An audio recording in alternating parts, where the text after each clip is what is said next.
Bible-based non-denominational ministry. सभी मसीही भाई बहनों को यीशु के नाम में शालोम, प्रेज द लॉर्ड, जय मसीह की। यीशु द सेवियर मिनिस्ट्री और मैं प्रभु यीशु मसीह में आपका भाई जेम्स आप सभी का एक बार फिर से बहुत बहुत स्वागत और परमेश्वर का धन्यवाद करते हैं।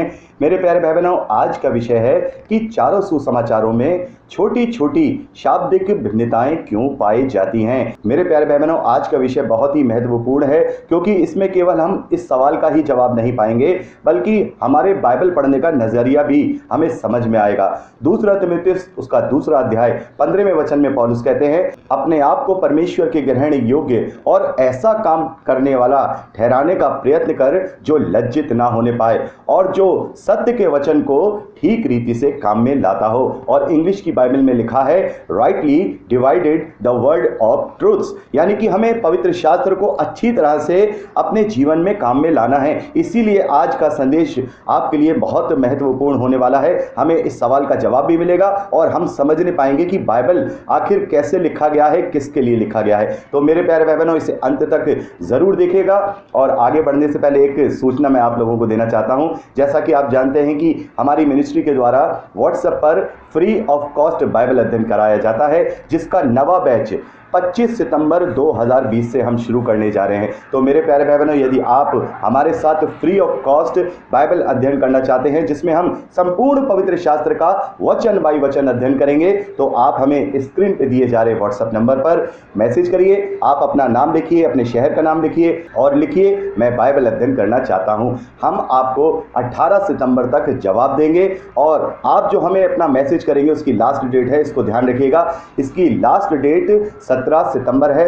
17 सितंबर के बाद के मैसेज जो हमारे पास आएंगे उन्हें हम आगे के लिए रजिस्टर्ड कर लेंगे, यानी कि 10वें बैच के लिए रजिस्टर्ड कर लेंगे, जिसे हम 2 या 2.5 महीने के बाद शुरू करेंगे। तो मेरे प्यारे भाई बहनों, चलते हैं आज के अध्ययन की ओर। मेरे प्यारे भाई बहनों, चारों सुसमाचारों में थोड़ी थोड़ी शाब्दिक भिन्नता क्यों पाई जाती है, इस सवाल का जवाब जानने के लिए सबसे पहले हमें इस सवाल का जवाब देखना होगा कि बाइबल क्या है। बाइबल क्या है और बाइबल हमें किस तरीके से लेनी है और बाइबल में लिखी पुस्तकें किसके लिए और किस पर्पस से लिखी गई हैं। और दूसरा सवाल हमें ये देखना है, क्योंकि हम इन चारों सुसमाचारों के विषय में बात कर रहे हैं, तो हमें यह भी जानना होगा कि आखिर सुसमाचार होता क्या है, सुसमाचार क्या है। ये चारों पुस्तकें जो हम नए नियम में शुरुआत की 4 पुस्तकें देखते हैं, जो मत्ती का सुसमाचार है, मरकुस का सुसमाचार है, लूका का सुसमाचार है, यूहन्ना का सुसमाचार है, तो ये चारों पुस्तकें सुसमाचार की पुस्तकें हैं। तो ये सुसमाचार क्या होता है, इसके विषय में भी हमें जानना होगा। तो सबसे पहले तो हम ये जानेंगे कि बाइबल क्या है। मेरे प्यारे भाई बहनों, बाइबल कोई एक व्यक्ति के द्वारा या एक भाषा में या एक समय में लिखा गया कोई ग्रंथ नहीं है। बाइबल 66 किताबों का एक संग्रह है, जिसमें 66 किताबें हैं, जिसमें 2 डिवीजन हैं। पुराने डिवीजन में हम देखते हैं, जिसे हम पुराना नियम कहते हैं, उसमें 39 किताबें हैं। नए नियम में यानी न्यू टेस्टामेंट में हम देखते हैं 27 किताबें हैं। और इन किताबों में भी अलग अलग कैटेगरी की किताबें हैं। कुछ किताबें ऐसी हैं जो इतिहास की पुस्तकें हैं, जिसमें केवल इतिहास दर्ज है। कुछ किताबें भविष्यवक्ताओं की पुस्तकें हैं, जिसमें परमेश्वर ने अपनी वाणियों को कहा है। कुछ पुस्तकें व्यवस्था की पुस्तकें हैं, जिसमें परमेश्वर ने इजरायलियों को कायदे, नियम, विधि, विधान बताए हैं।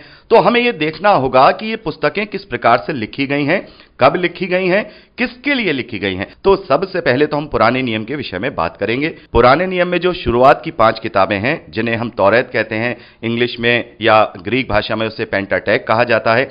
और ये किताबें क्या हैं? ये किताबें मूसा के द्वारा लिखी गई हैं, जो इजरायलियों के इतिहास को दर्शाती हैं, मानव के इतिहास को दर्शाती हैं। वो सारी घटनाएं वहां पर दर्ज की गई हैं। चूंकि ये 5 किताबें पहले कभी लिखी नहीं गई थीं और ये मूसा के द्वारा लिखी गई थी, इससे पहले इसके विषय में सारे लोग नहीं जाना करते थे। और ये घटना जो घटित हुई थी, ये परमेश्वर ने मूसा को बताई, मूसा के द्वारा लिखवाई हैं। तो इन 5 किताबों को एक तरीके से मूसा के द्वारा लिखा तो माना जाता है, लेकिन ये सब बातें परमेश्वर की कही द्वारा मानी जाती हैं, यानी कि परमेश्वर ने मूसा को बताई और मूसा ने वो पुस्तक में लिखी हैं। तो ये शुरुआत की 5 किताबें अपने आप में खास हो जाती हैं, स्पेशल हो जाती हैं, क्योंकि ये किसी मनुष्य के द्वारा नहीं, वरन ये संपूर्ण तरीके से परमेश्वर के द्वारा उसकी प्रेरणा से लिखी गई पुस्तकें मानी जाती हैं। इसके बाद की पुस्तकें जो हम देखते हैं, जो यहोशू से लेकर के आगे हम जो पुस्तकें देखते हैं, वो इतिहास की पुस्तकें हैं। वो इतिहास की पुस्तकें हैं, वो घटनाओं की पुस्तकें हैं जो इजराइल के इतिहास इतिहास को दर्शाती हैं कि कैसे कैसे वो लोग आगे बढ़े हैं, कैसे उनका राज्य बने हैं, वो सारी चीजें दर्शाती हैं। तो इनको लिखने वाला कौन है? मेरे प्यारे भाई बहनों, पहले तो हमें यह देखना होगा जो घटनाएं होती हैं वो कितने प्रकार की होती हैं। घटनाएं 3 प्रकार की होती हैं, यानी कोई भी घटना है, कुछ भी होता है, वो 3 प्रकार का होता है। पहला है भूतकाल, यानी कि जो घटना पहले हो चुकी है। दूसरा वर्तमान, यानी कि जो घटना अभी घट रही है। तीसरा जो भविष्य में होने वाली घटनाएं हैं, जो अभी घटित नहीं हुई हैं, उन्हें परमेश्वर अपने दास भविष्यद्वक्ताओं को दर्शन देकर के बताते हैं। तो ये इतिहास की किताबें क्या हैं? इतिहास की किताबें वो हैं जो अभी घटित हो रही हैं। जो हमने पहली 5 किताबें देखी, पेंटाटेक की किताबें देखी, वो किताबें घटित हो चुकी थी, वो किताबें घटित हो चुकी थी, उसे मूसा ने नहीं देखा था। तो उसके लिए मूसा को क्या चाहिए होगा? उसके लिए मूसा को परमेश्वर का पूरा विजन चाहिए होगा कि परमेश्वर उसे बताए और मूसा लिखे। परमेश्वर उसे बताए कि पूर्व में यह हुआ था, पूर्व में यह हुआ था, क्योंकि मूसा ने वो सब देखा नहीं था। उसके लिए परमेश्वर का संपूर्ण प्रेरणा की जरूरत है। लेकिन वर्तमान में जो घटना घटित हो रही है, उसमें परमेश्वर की संपूर्ण प्रेरणा की जरूरत नहीं है। क्योंकि मान लीजिए अगर कोई घटना मैं आज यहां देख रहा हूं, हम 21वीं शताब्दी में जी रहे हैं और यहां हम 2020 में हैं और 2020 में यहां कोरोना वायरस फैला हुआ है। तो अगर कोरोना वायरस की मैं सारी घटना को यहां पर लिख रहा हूं, तो मुझे फिर परमेश्वर की प्रेरणा की जरूरत नहीं है। परमेश्वर अब मुझे बताएगा नहीं कि कोरोना वायरस ऐसे हो रहा है कि इतने लोग वहां पे जो है पीड़ित हैं, इतने लोग वहां पर मर गए हैं। ये मुझे पता है। यहां मैं न्यूज में सबसे सुन रहा हूं, देख रहा हूं, इस घटना को मैं अपनी आंख से देख रहा हूं, उस चीज को मैं दर्ज कर रहा हूं, उस चीज को मैं लिख रहा हूं। इसमें केवल परमेश्वर की जो प्रेरणा होगी वो ये होगी कि इसमें मैं ना कुछ घटाऊं, इसमें ना मैं कुछ बढ़ाऊं। यानी कि कोरोना वायरस की जो भी बातें मुझे यहां पता चल रही हैं, मैं सच्चाई के साथ उन्हें दर्ज करूं। वो इतिहास के रूप में आगे चल के वो इतिहास के रूप में मानी जाएगी, लेकिन आज मेरे लिए वर्तमान है। तो परमेश्वर की प्रेरणा यह होगी कि मैं सच्चाई के साथ उसे लिखूं। उसमें मैं ये ना लिखूं, मान लीजिए अगर इंडिया में 46 लाख कोरोना पॉजिटिव हैं, तो मैं अपनी तरफ से वहां 80 लाख लिख दूं या अपनी तरफ से वहां 20 लाख लिख दूं। नहीं, जो मैं देख रहा हूं मैं वो ही लिखूंगा सच्चाई के साथ। यही पवित्र आत्मा की प्रेरणा होगी कि मैं सच्चाई के साथ उस घटना को लिखूंगा। तो जो इतिहास की पुस्तकें हैं वो घटना देखी जा रही हैं, वो घटनाएं देखी जा रही हैं, वो घटनाएं वहां घटित हो रही हैं और उन्हें इतिहासकार, उनके जो लेखक हैं, वो उन्हें लिख रहे हैं एज इट इज, वैसा ही लिख रहे हैं। उसमें कोई घटा नहीं रहे, उसमें कुछ बढ़ा नहीं रहे। यही पवित्र आत्मा की वहां प्रेरणा है। लेकिन वो मनुष्य लिख रहा है पूरी रीति से, परमेश्वर उसे प्रेरणा देके नहीं लिखवा रहे हैं, क्योंकि वो उसे अपनी आंखों से देख रहा है। तो इस प्रकार से हमें देखना होगा कि जो इतिहास की किताबें जब लिखी गई हैं तो वो किस प्रकार से लिखी गई हैं। क्या वो पहले बीते हुई घटनाओं को लिख रहे हैं या फिर उस समय वर्तमान में होने वाली घटनाओं को लिख रहे हैं? तो जैसा मैंने आपको बताया, भूतकाल में जो घटनाएं हो चुकी हैं, जो मैंने नहीं देखी हैं, उन्हें लिखने के लिए मुझे परमेश्वर की सामर्थ्य की जरूरत होगी। मुझे वो सारी बातों की जरूरत होगी जो परमेश्वर मुझे बताएगा कि भाई भूतकाल में ये घटना है, या फिर भविष्य में जो घटना घटित होने वाली है वो भी मुझे नहीं पता है, वो भी मैं अपनी आंखों से नहीं देख रहा हूं। उसके लिए भी मुझे परमेश्वर के पूर्ण उसके प्रेरणा की जरूरत होगी। जैसे हम प्रकाशित वाक्य को देखते हैं, यूहन्ना ने जब प्रकाशित वाक्य का दर्शन देखा है तो वो परमेश्वर ने उसे दिया है। एक एक बात वहां वो देख रहे हैं और सारे इंस्ट्रक्शन उन्हें मिल रहे हैं कि भाई ये लिखिए, ये मत लिखिए, ऐसा लिखिए, ये बात लिखिए, क्योंकि वो उसे होता हुआ नहीं देख रहे, बल्कि भविष्य की घटना परमेश्वर पूरी प्रेरणा से, अपनी प्रेरणा से दर्शन में दिखा रहे हैं।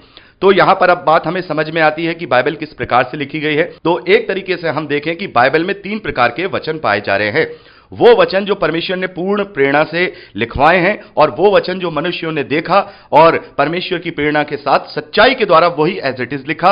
और तीसरा जो होने वाली घटनाएं हैं जो परमेश्वर ने अपने दास भविष्यद्वक्ताओं के द्वारा लिखवाए हैं। तो इस प्रकार से हम पुराने नियम को इन 3 चीजों में डिवाइड करते हैं कि वो बातें जो परमेश्वर ने खुद कह करके लिखवाई, जो हो चुकी थी, वो बातें जो मनुष्य ने लिखी, जो हो रही थी सच्चाई के साथ, परमेश्वर की सच्चाई की प्रेरणा के साथ, और जो भविष्य में होने वाली घटनाएं हैं वो परमेश्वर ने अपने दास भविष्यद्वक्ताओं को दर्शन में देकर के बताई हैं। तो मेरे प्यारे भाई बहनों, इसी प्रकार से जब हम नए नियम को देखते हैं तो नए नियम में जो 27 किताबें हैं वो 4 डिवीजन में बटी हुई हैं। शुरुआत की 4 किताबें हम सुसमाचार कहते हैं। जैसा मैंने आपको बताया कि वो सुसमाचार हैं, चारों अलग अलग व्यक्तियों के द्वारा, अलग अलग जो प्रभु के दास हैं उनके द्वारा लिखे गए हैं।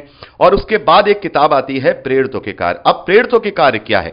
मेरे प्यारे भाई बहनों, प्रेरितों के कार्य भी एक तरीके से हमारे लिए इतिहास की पुस्तक है, लेकिन उस समय जब लूका के द्वारा वो लिखा जा रहा था। आपने जब प्रेरितों के कार्य पढ़ा होगा तो वहां देखा होगा कि शुरुआत में पतरस के विषय में, दूसरे चेलों के विषय में भी लिखा गया है, लेकिन 11वें 12वें अध्याय के बाद हम देखते हैं कि बहुत ही कम, बल्कि ना के बराबर पौलुस के अलावा किसी और चेले का जिक्र है। क्यों नहीं है? क्यों नहीं है? क्योंकि लूका जब अगर वो लिख रहे हैं, अगर वो परमेश्वर की पूरी प्रेरणा से लिख रहे हैं और परमेश्वर उनसे कह रहे हैं कि लूका लिखो, तो लूका को वो पतरस का हाल भी बता देंगे, यूहन्ना का हाल भी बता देंगे, दूसरे चेलों का भी हाल भी बता देंगे। उसने केवल पौलुस का ही हाल क्यों लिखा है? क्योंकि वो पौलुस के साथ था, वो पौलुस के साथ था, उन घटनाओं को अपनी आंखों से देख रहा था और परमेश्वर की प्रेरणा से सच्चाई के साथ उन घटनाओं को उसने वैसे के ही वैसे लिखा है। जो उसने देखा वो उसने लिख दिया, जो उसने समझा वो उसने वहां लिख दिया। परमेश्वर ने उसे वहां नहीं लिखवाया है। परमेश्वर ने अगर प्रेरितों के कार्य अपनी प्रेरणा से पूरी तरह से लिखवाया होता तो फिर परमेश्वर उसे पतरस का हाल भी बता देते कि देखो पतरस वहां बेबीलोन में है, पतरस वहां रोम में है, याकूब वहां पर है, उसने वहां पर ये सेवकाई करी, उसने वहां पर ये एक्ट किया, उसमें वहां पर ये एक्ट किया। लेकिन जब हम प्रेरितों के कार्य देखते हैं, तो जिसे हम इंग्लिश में बुक ऑफ एक्ट्स कहते हैं, यानी कि प्रेरितों के काम देखते हैं, तो उसमें तो केवल 90% प्रेरितों का कार्य, केवल पौलुस का कार्य दिखाया गया है। क्यों? यह हमें समझना होगा, उन बुद्धिजीवियों को भी समझना होगा कि बाइबल क्या है। बाइबल क्या है? बाइबल यह नहीं है कि परमेश्वर बोलता जा रहा है और मनुष्य लिखता जा रहा है। हां, उसमें ऐसी पुस्तकें भी हैं कि परमेश्वर ने कहा और मनुष्यों ने लिखा। जैसे मैंने आपको बताया, शुरुआत की पुराने नियम में 5 जो किताबें हैं वो पेंटाटेक किताबें हैं, जो उत्पत्ति से लेकर के हम व्यवस्था विवरण तक देखते हैं। उत्पत्ति की पुस्तक, निर्गमन की पुस्तक, लय व्यवस्था, गिनती और व्यवस्था विवरण, ये सारी बातें परमेश्वर की बातों को ही दर्शाती हैं। जो परमेश्वर ने मूसा से कहा, मूसा ने वो लिखा। मूसा ने उस चीज को देख करके नहीं लिखा, परमेश्वर ने जो कहा वो लिखा कि देख पहले ऐसा था, मैंने ऐसे सृष्टि करी, मैंने ये सारी चीजें की। तो ये सब परमेश्वर ने उसे लिखवाई हैं। तो वो परमेश्वर की बातें हैं, वो परमेश्वर की प्रेरणा से लिखी गई बातें हैं। यदि एक और कोई किताब मूसा लिखते, कोई और किताब इसके विषय में लिखते, या कोई और भविष्यवक्ता अगर उत्पत्ति की पुस्तक को लिखता, तो उसमें कोई फर्क नहीं आता, उसमें बिल्कुल भी फर्क नहीं आता, क्योंकि परमेश्वर ने मूसा को बताया, सेम टू सेम वही बात लिखी जाएगी। वैसे ही परमेश्वर ने अगर किसी और को भी बताया होता तो वो भी सेम टू सेम बताया होता, क्योंकि वो परमेश्वर ने बताया था। लेकिन प्रेरितों के कार्य का अब हम यहां क्या देख रहे हैं? प्रेरितों के कार्य में सारे प्रेरितों के काम नहीं है, बहुत कम हम देखते हैं पतरस के विषय में, याकूब के विषय में कोई बात लिखी हुई है। सारी की सारी हम देखते हैं पौलुस प्रेरित के विषय में लिखी हुई है, क्योंकि लूका जो उसके लिखने वाले लेखक हैं, उन्होंने जो पौलुस के साथ रह करके जो घटनाएं देखी, जो पौलुस से सुनी, वो सारी बातें उन्होंने वहां दर्ज कर दी। और उसमें जो पवित्र आत्मा की प्रेरणा है, जैसा कि हम 2 तीमुथियुस उसका 3 अध्याय 16वें वचन में पढ़ते हैं कि पौलुस कहते हैं कि संपूर्ण पवित्र शास्त्र परमेश्वर की प्रेरणा से लिखा गया है। तो जब ये प्रेरितों के कार्य लूका लिख रहे हैं तो घटनाओं को लिख रहे हैं, लेकिन वो उस प्रेरणा के साथ लिख रहे हैं कि मैं सच्ची बात लिखूं, जो पौलुस ने मुझे कहा मैं वो लिखूं, सच्चाई के साथ लिखूं, इसमें ना कुछ घटाऊं ना कुछ मैं बढ़ाऊं। पौलुस ने जो मुझे बताया वही मैं यहां दर्ज कर दूं। पौलुस ने मुझे बताया कि मेरे साथ ऐसा हुआ, मैंने उसे दर्ज कर दिया। मैंने कोई इसमें बढ़ा चढ़ा के या घटा के नहीं लिखा। यह है आत्मा की सच्चाई और आत्मा की प्रेरणा। अब इसके बाद की जो हम पुस्तकें देखते हैं, हम उन्हें पत्रियों के रूप में जानते हैं। उसमें हम पौलुस की पत्रियों को देखते हैं, इब्रानियों की पत्री को देखते हैं, पतरस की, याकूब की, यहूदा की और यूहन्ना की पत्रियों को देखते हैं। तो ये पत्रियां क्या हैं? ये पत्रियां पवित्र आत्मा की प्रेरणा से लिखे गए शब्द हैं। ये बातें पवित्र आत्मा ने चेलों को बताई हैं और चेलों ने इन्हें लिख करके कलीसियाओं को फॉलो करने के लिए दिया है। तो ये सारी पत्रियां जब हम देख रहे हैं, ये पत्रियां मनुष्य नहीं लिख सकता था, क्योंकि वहां पर जो बातें बताई गई हैं वो मनुष्यों की नहीं, परमेश्वर की बताई गई हैं। परमेश्वर की उन सारी बातों को कलीसियाओं को कन्वे किया गया है। इसलिए जो पत्रियां लिखी गई हैं, हम उन्हें मानेंगे कि वो संपूर्ण रीति से पवित्र आत्मा की प्रेरणा से लिखी गई हैं। लेकिन कुछ पत्रियों में हम बातें ऐसी भी देखते हैं जो पर्सनल बातें की गई हैं, जैसे कि हम तीमुथियुस की पत्री को देखते हैं, वहां पर पौलुस ने कुछ अपनी पर्सनल बात भी तीमुथियुस के साथ शेयर की है। तो कुछ बातें कलीसियाओं के लिए और कुछ बातें पर्सनल रूप से भी वहां लिखी गई हैं। तो ये जो पत्रियां लिखी गई हैं, इसमें 90% वो बातें हैं जो परमेश्वर ने कलीसिया को कन्वे की हैं। बाकी 10% वो बातें हैं जो केवल पौलुस अपने संबंध के लिए तीमुथियुस को लिख रहे हैं, तीतुस को लिख रहे हैं या किसी कलीसिया को लिख रहे हैं। तो हमें इसे इस प्रकार से लेना होगा। अब आती है सबसे आखिरी किताब हम देखते हैं भविष्यवाणी की किताब, जो कि प्रकाशित वाक्य के नाम से हम जानते हैं। तो मेरे प्यारे भाई बहनों, प्रकाशित वाक्य से जो ये पुस्तक लिखी गई है, तो ये भी पूरी पुस्तक एक एक शब्द प्रभु यीशु मसीह के द्वारा कहा गया, परमेश्वर के द्वारा बताया गया शब्द माना जाएगा। यह मानव निर्मित नहीं मानी जाएगी। यह संपूर्ण तरीके से वो संपूर्ण दर्शन है जो परमेश्वर ने दिया है। एक एक शब्द उसके अंदर परमेश्वर ने जहां पर उसे लिखने के लिए कहा, उसने वहां लिखा। परमेश्वर के दूत ने जहां जहां उसे लिखने के लिए मना किया, उसने नहीं लिखा। हम देखते हैं प्रकाशित वाक्य में 10वें अध्याय में हम पढ़ते हैं कि कुछ बातें थीं, 7 बड़े बड़े जो तुरही के शब्द हुए थे, उन्हें लिखने के लिए यूहन्ना को मना कर दिया गया था। यानी कि वहां पर यूहन्ना ने कोई चीज ऐसी नहीं है कि जो इस धरती पर रह करके घटित होती हुई चीज दिख रहा है जो वो इतिहास में दर्ज हो जाए। नहीं, वो घटनाएं भविष्य की हैं, वो पूरी रीति से परमेश्वर के द्वारा लिखी गई हैं। तो मेरे प्यारे भाई बहनों, इस प्रकार से मैंने एक छोटा सा यहां पर आपके बीच में ये पूरा डिस्क्रिप्शन दिया है कि बाइबल और बाइबल की पुस्तकें क्या हैं। हमें समझना होगा कि कौन सी पुस्तक किस तरीके से लिखी गई है। अब आते हैं चारों सुसमाचारों पर। चारों सुसमाचारों को जब हम देख रहे हैं तो चारों सुसमाचारों में थोड़ी थोड़ी शाब्दिक भिन्नताएं पाई जा रही हैं। तो इतनी सारी हमने जो बातें की हैं, मैं निश्चित तौर पे समझता हूं कि आपको आधे से ज्यादा बात तो समझ में आ ही गई होगी कि अब यह माजरा क्या है, क्यों ये छोटी छोटी यहां पर डिफरेंसेस हमें देखने को मिलते हैं। पहले तो हम ये देखेंगे कि सुसमाचार क्या है। सुसमाचार क्या है मेरे प्यारे भाई बहनों? सुसमाचार का मतलब है प्रचार, खुशखबरी का प्रचार, जो कि प्रभु यीशु मसीह ने जब प्रचार करना शुरू किया मत्ती का सुसमाचार 4 अध्याय में, तो एक वचन के साथ किया कि मन फिराओ, स्वर्ग का राज्य निकट है। वो जानता था कि ये मेरी 3.5 साल की मिनिस्ट्री है और मैं इन सब के लिए, सारी मानव जाति के लिए बलिदान होने वाला हूं। जैसा कि प्रभु यीशु मसीह ने इसके विषय में भविष्यवाणी भी की कि मुझे पकड़वाया जाएगा और मैं तीसरे दिन जी उठूंगा। तो इस प्रकार का प्रचार प्रभु यीशु मसीह ने वहां करना प्रारंभ किया कि मन फिराओ, स्वर्ग का राज्य निकट है। प्रभु यीशु मसीह का पुनरुत्थान होते ही स्वर्ग का राज्य आत्मिक रूप से मसीह विश्वासियों में होना शुरू हो जाएगा। और उसके बाद प्रभु यीशु मसीह क्या बताते हैं? प्रभु यीशु मसीह कहते हैं कि परमेश्वर ने जगत से ऐसा प्रेम रखा कि उसने अपने इकलौते पुत्र को दे दिया कि जो कोई इस पर विश्वास करेगा वो नाश ना होगा परंतु अनंत जीवन पाएगा।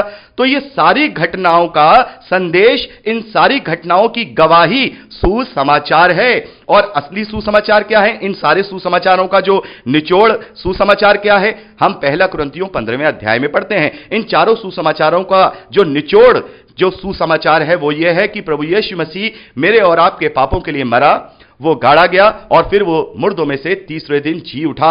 और जो कोई इस पर विश्वास करेगा, जो कोई इस पर विश्वास करेगा, वो नाश नहीं होगा परंतु अनंत जीवन पाएगा।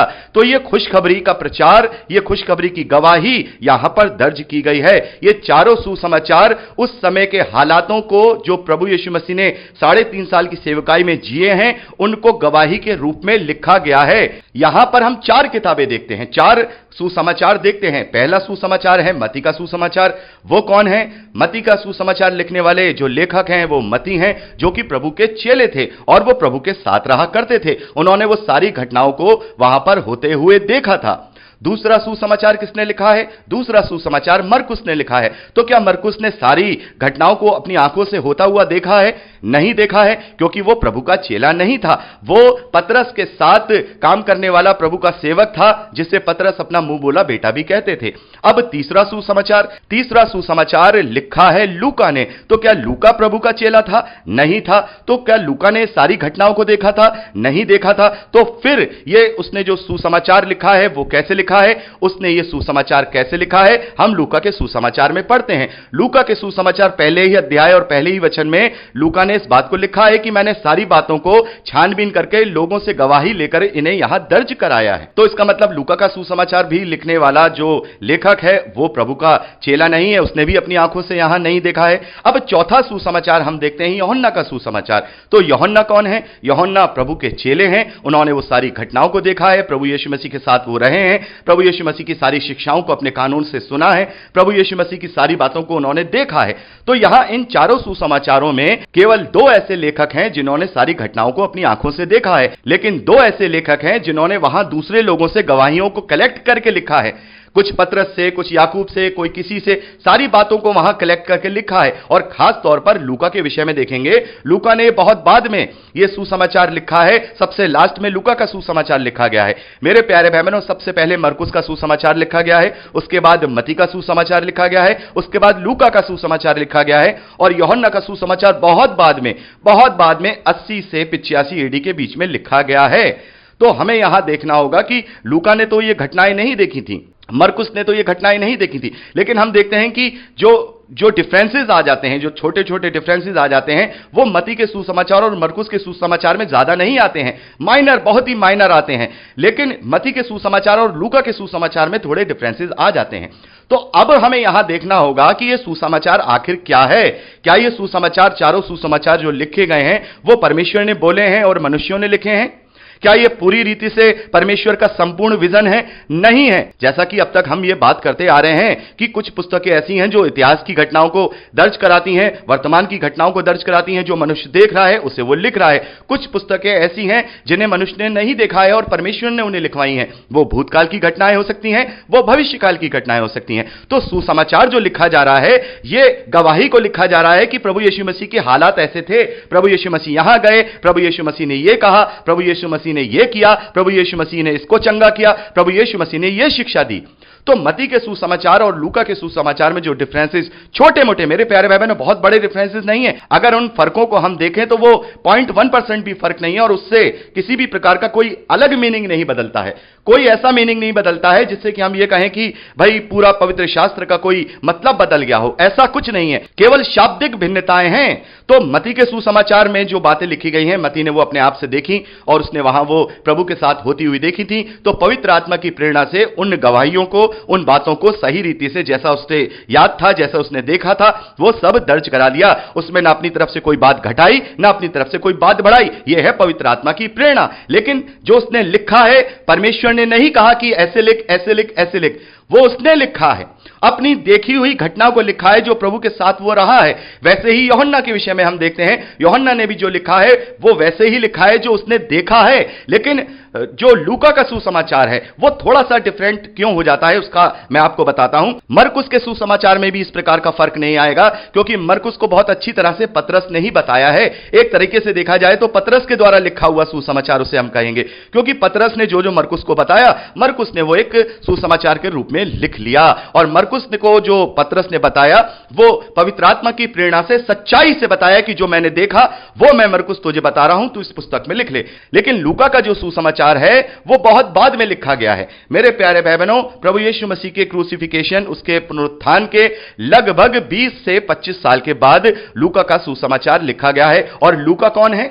लूका पौलुस के साथ उसके सहकर्मी हैं, जो कि पेशे से वैद्य है। और वहां पर लूका क्या लिखते हैं, देखिए लूका के सुसमाचार को एक बार हम पढ़ लेते हैं। लूका का सुसमाचार, उसका पहला अध्याय, उसके पहले वचन से लेकर तीसरे वचन तक लूका सबसे पहले इस बात को लिखते हैं, बहुतों ने उन बातों को जो हमारे बीच में बीती हैं इतिहास लिखने में मेरा हाथ लगाया है।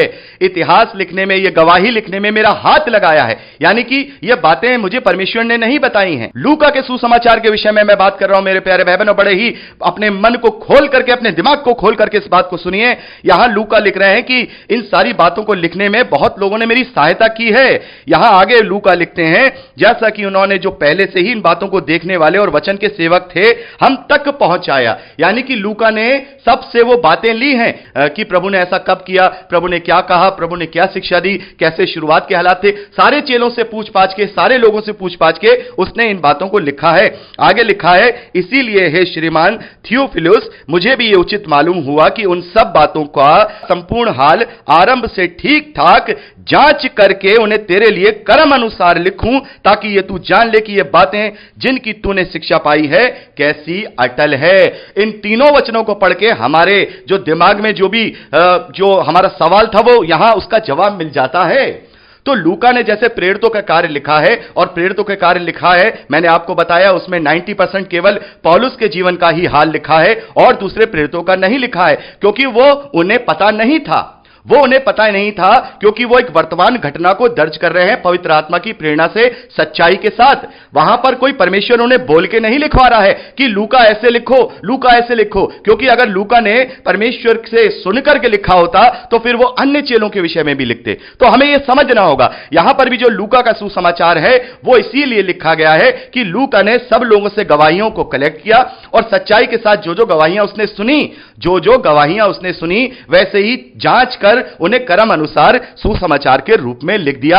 ये लूका का सुसमाचार हम ये नहीं कहेंगे कि परमेश्वर ने लिखवाया है, ना ही हम मत्ती के सुसमाचार को कहेंगे, ना ही हम मरकुस के सुसमाचार को कहेंगे, ना ही हम यूहन्ना के सुसमाचार को कहेंगे कि परमेश्वर ने उन्हें डिक्टेशन दी और वो लिखते गए। लेकिन बहुत सारी पुस्तकें ऐसी भी हैं जिनमें परमेश्वर ने डिक्टेशन दी है, परमेश्वर ने कहा है, मनुष्यों ने लिखा है। तो इसी प्रकार से हमें समझना होगा, ये पुस्तकें गवाही की पुस्तकें हैं, ये पुस्तकें उन हालातों की पुस्तकें हैं जो उस वक्त लोगों ने इसलिए दर्ज कर दी ताकि लोगों को यह ज्ञात रहे, क्योंकि शुरुआत में कोई सुसमाचार नहीं लिखे गए थे। लोग मुंह जबानी ही प्रभु के सुसमाचार का प्रचार करते थे, उसके बातों का प्रचार करते थे, उसके आश्चर्य कर्मों का प्रचार करते थे, उसके जीवित हो जाने का प्रचार करते थे, उसके उपदेशों का प्रचार करते थे। लेकिन बाद में जब कलीसिया बढ़ने लगी तो इस बात की जरूरत पड़ी कि इन बातों को दर्ज कर लिया जाए, कहीं इनमें आगे चल के कोई फर्क ना हो जाए।